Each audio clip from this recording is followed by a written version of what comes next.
Diyan! Ano? Ano yung pinagsasabi mo kanina doon? Saan? Sa ospital? Bakit? Yung pinagkalat mo na sa ano? Tungkol sa akin, ano yun? Yun lang, baunan lang yun. Guys, may naisip ako. Paprank ko sa Ate Jen. Kunwari, may kinalat siya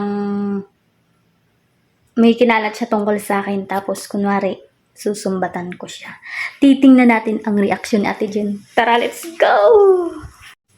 Siguro natutulog si Ate Jen. Puntahan natin. Si Ate Jen yung kasama ko.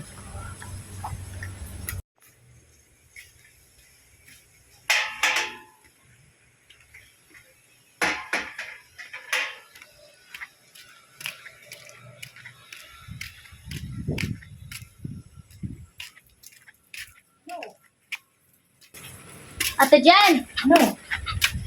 Ano yung pinagsasabi mo kanina doon? Saan? Sa ospital? Bakit? Yung pinagkalat mo na sa ano? Tungkol sa akin? Naluloko ako. Totoo!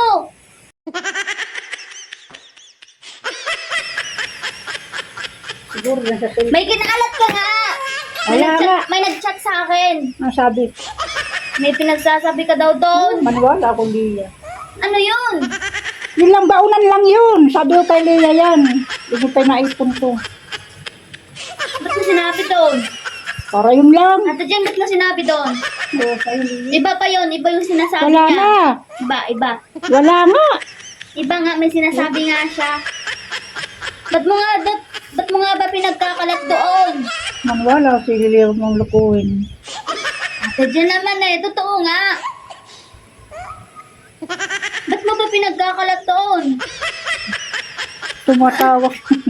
Totoo nga. Wala nga ako sinasabi. Ano ba yung mahuli yan? Ba't mo kasi pinagkalat doon na maganda ako?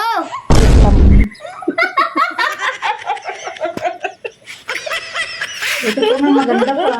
Yan sabi sa'yo, pangit. Wala, nagpura ko. Yan sabi sa'yo, pangit. Oh, tingnan na. Oh, diba? Ang lutong-lutong. Narinig niyo yon?